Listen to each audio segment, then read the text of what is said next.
तो बच्चों प्लूरल में पहली कैटेगरी आपने पढ़ी कुछ कलेक्टिव नाउन की, दूसरी कैटेगरी प्लूरल में कुछ ड्रेसेस आप यूज करते हो रेगुलरली, या फिर कुछ इंस्ट्रूमेंट्स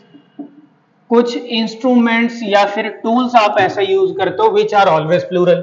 तो कुछ ड्रेसेस के नाम बताओ बच्चों जल्दी से, which are always plural. Like pants, क्या भाई पैंट्स ही कहा जाता है। जीन्स, हाँ pants jeans. Trousers,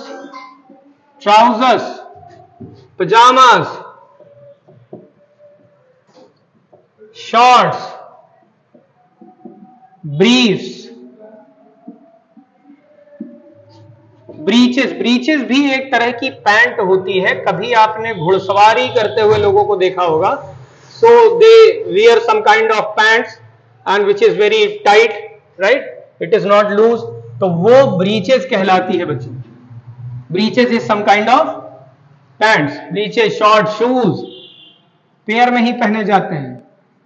socks, earrings. तो ये रहे कुछ ड्रेसेस आपके, ये सभी हमारे ड्रेसेस हैं। कुछ इंस्ट्रूमेंट्स बता दें भाई। Spectacles, very good Gaurav.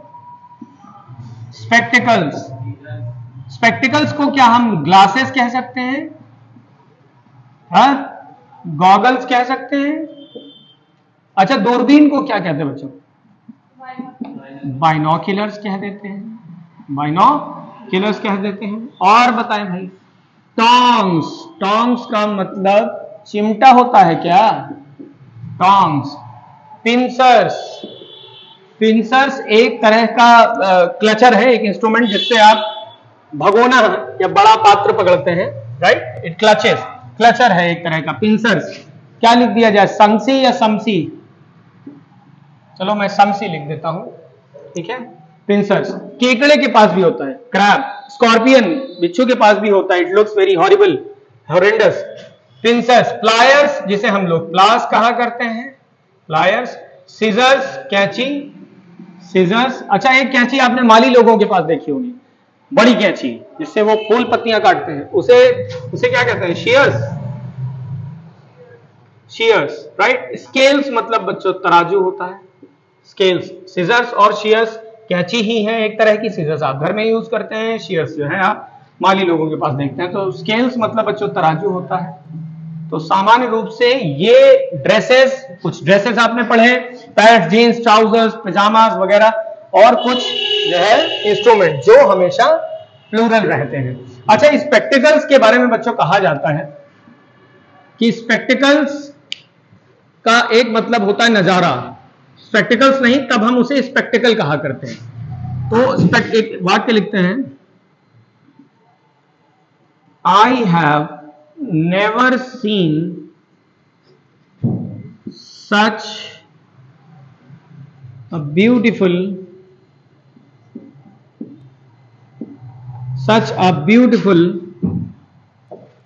spectacles in my life। तो यहां पर कहा गया आई have never seen such a beautiful spectacles in my life, मैंने कभी ऐसा सुंदर नजारा नहीं देखा है। भाई चश्मे के लिए तो हम कभी ऐसे नहीं कहेंगे कि इतने सुंदर चश्मे हमने नहीं देखे। तो सामान्य रूप से यहां पर स्पेक्टिकल का मतलब क्या निकल रहा है? नजारा। क्या? नजारा। तो जब इसका मतलब बच्चों नजारा अथवा नजारे होता है तो ये स्पेक्टिकल भी लिखा जा सकता है सिंगुलर में, और प्लूरल में स्पेक्टिकल्स भी लिखा जा सकता है, राइट। लेकिन जब हम इसका अर्थ चश्मा से लगा रहे हो तो फिर ये स्पेक्टिकल्स ही लिखा जाएगा, है ना। शी वॉज वियरिंग, वो पहने हुए थी, beautiful spectacles, a pair of beautiful spectacles, तब हम स्पेक्टिकल्स ही लिखेंगे। तो I have never seen such a beautiful, a लिखा हुआ है तो आ मतलब एक नजारा है, तो फिर हम स्पेक्टिकल्स नहीं क्या लिखेंगे? स्पेक्टिकल लिखेंगे। और ये स्पेक्टिकल का मतलब क्या होगा? नजारा होता है। बच्चों क्लियर है? तो अगला सेंटेंस बता दो, your pants looks very dirty, your pants looks very dirty. Do you find some mistake? कोई एरर मिलती है बच्चों इससे? जल्दी से बता दो। Your pants. So pants तो ठीक लिखा हुआ है, लेकिन वर्ब को हम लोगों ने सिंगुलर कर रखा है, जबकि हमारा सब्जेक्ट कैसा है? पैंट्स, और which is plural without exception, right? So ये लुक्स नहीं लुक हो जाएगा।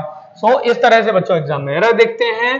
तो प्लूरल की कैटेगरी में पहली कैटेगरी आपने पढ़े कुछ some collective nouns like cattle, people, gentry, peasantry which are always plural, and second category is some dresses, some instruments जो पेयर में होते हैं, जोड़े में होते हैं और हमेशा प्लूरल यूज होते हैं। एक आपने अपवाद भी इसमें पढ़ रखा है, ठीक है। अब बचे कुछ ऐसे नाउन्स जो प्लूरल हैं हमेशा, लेकिन वो ड्रेसेस नहीं है, वो इंस्ट्रूमेंट्स नहीं है, वो कलेक्टिव नाउन्स नहीं है, लेकिन प्लूरल है। उन्हें हम अदर नाउन्स के कैटेगरी में लिखकर पढ़ेंगे बच्चों। प्लूरल है लेकिन वो, ठीक है, अभी प्लूरल ही चल रहा है। So I am going to erase it. हटा दे बच्चों इनको। हाँ, लिखा हुआ होगा तुम लोगों के पास। You can stop it. Did you stop? रोका नहीं तुमने?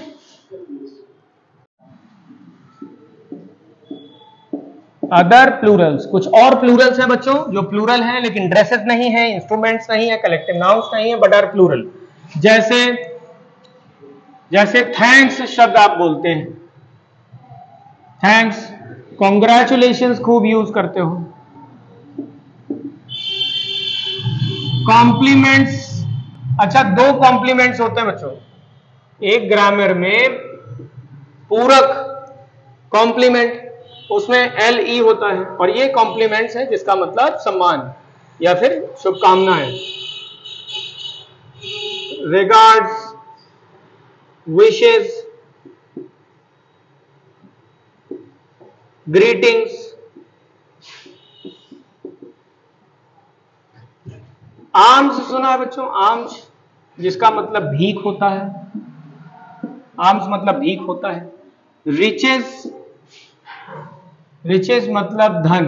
एक कहावत है बच्चों, रिचेस हैव विंग्स, एग्जाम में पूछी गई है ये proverb. Riches have wings, arms, riches.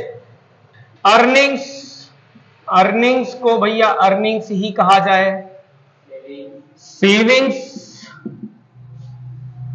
Proceeds मतलब बच्चों आमदनी होती है। एरियर्स मतलब बच्चों बकाया होता है। एरियर्स मतलब होता है बकाया। आपकी जॉब लग जाएगी तो कुछ समय तक आप प्रोबेशन पीरियड पर रहते हैं, आपको फुल सैलरी नहीं मिलती है, तो बाद में फॉर्म 15 फिल करके आपको पूरी सैलरी देखने को मिलती है, राइट? तब उसे आप एरियर्स कहते हैं, बहुवचन में ही लिखा जाता है, ठीक है। ऑर्डर्स, ऑर्डर्स शब्द आप हमेशा बहुवचन में लिखते हैं अगर ये संज्ञा है तो। अगर नाउन के रूप में ऑर्डर को लिखना है तो फिर आपको ऑर्डर्स लिखना चाहिए। मिनट्स शब्द प्लूरल रहता है, और मिनट्स का मतलब बच्चों ये घड़ी वाला मिनट नहीं, ये सिंगुलर भी हो सकता है, प्लूरल भी हो सकता है, लेकिन एक मिनट्स होता है। रिकॉर्ड्स, किसी मीटिंग के records, record of meeting, records of meeting are also said to be minutes, इन्हें भी मिनट्स कहा जाता है, इन्हें भी मिनट्स कहा जाता है। Orders, minutes. कॉन्फिडेंशियल्स, कॉन्फिडेंशियल्स आपके गुप्त दस्तावेज, आपका आधार कार्ड, पैन कार्ड, तो ये आपके कॉन्फिडेंशियल्स हैं। किसी किताब में लिखा हुआ कंटेंट्स, सारी सामग्री उसकी क्या है? कंटेंट्स कहलाती है। तो ये सभी शब्द सामान्य रूप से बहुवचन ही रहते हैं without any exception. Surroundings, surroundings मतलब बच्चों आस पड़ोस, है ना? सराउंडिंग्स मतलब हमारा नेबरहुड, हमारा एनवायरमेंट, हमेशा बहुवचन लिखा जाता है। सराउंडिंग्स, है ना? सराउंडिंग्स हो सकता है, लॉजिंग्स हो सकता है, बिलोंगिंग्स,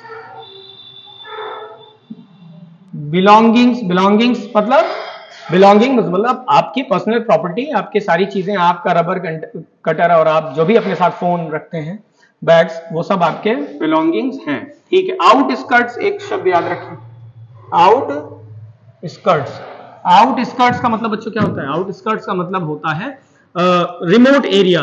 जैसे आप किसी टाउन में रहते हो या किसी सिटी में रहते हो, तो जो रिमोट एरिया होगा, जो आउटर हिस्सा होगा हमारा, वो कंट्री साइड जिसे कहते हैं, वो हमारा आउट स्कर्ट्स होता है। क्या होता है बच्चों?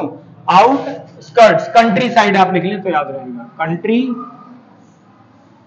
साइड बहुवचन में ही लिखे जाते हैं ये नाम। ठीक है, तो सेंटेंसेस जो एग्जाम में आ चुके हैं, एक प्रोवर्ब याद करें आप, रिचेस हैज या फिर हैव विंग्स, रिचेस हैज या हैव विंग्स। सो ऑब्वियसली क्या होता है? Riches have wings. लक्ष्मी चंचल होती है, उसके पंख होते हैं, it does not stay at one place, it moves. ठीक है भैया। Thanks, thanks is due to him. Thanks due है, यानी धन्यवाद अदा करना बाकी है हमारा। तो thanks is due to him नहीं होगा, thanks are due to him.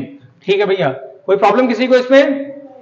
ठीक है, तो ये सभी नाउन्स, ये जितने भी नाउन्स आप देख रहे हैं, थैंक्स, कॉन्ग्रेचुलेशन, कॉम्प्लीमेंट। अच्छा, थैंक यू शब्द जब बोला जाता है, एक बात आप नोटिस करें, एक शब्द हो गया thanks and second word goes thank you, thank you. So यहां पर ये थैंक क्यों लिखा गया है? और थैंक्स अ लॉट में, थैंक्स अ लॉट में यही थैंक्स क्यों हो जाता है? द फंडामेंटल बात है कि थैंक्स यहां पर नाउन है, हम नाउन पढ़ रहे हैं, और थैंक यू में thank is verb. Thank you में जब आप थैंक यू बोलते हैं, सो थैंक शब्द क्या है? असल में वर्ब है, एक इंपरेटिव सेंटेंस है, आई थैंक यू, मैं आपको धन्यवाद अदा करता हूं, तो इसलिए ये थैंक वर्ब है, थैंक्स नहीं कही जाती। और थैंक्स अलॉट में thanks is what? Thanks is a noun, ये नाउन है यहाँ पर। ठीक है, तो ये सभी शब्द बहुवचन रहते हैं। अगली क्लास में बच्चों हम लोग उन नाउन्स को हैंडल करेंगे विच आर सिंगुलर और plural both, that are singular and plural both. So see you in the next class, thank you very much.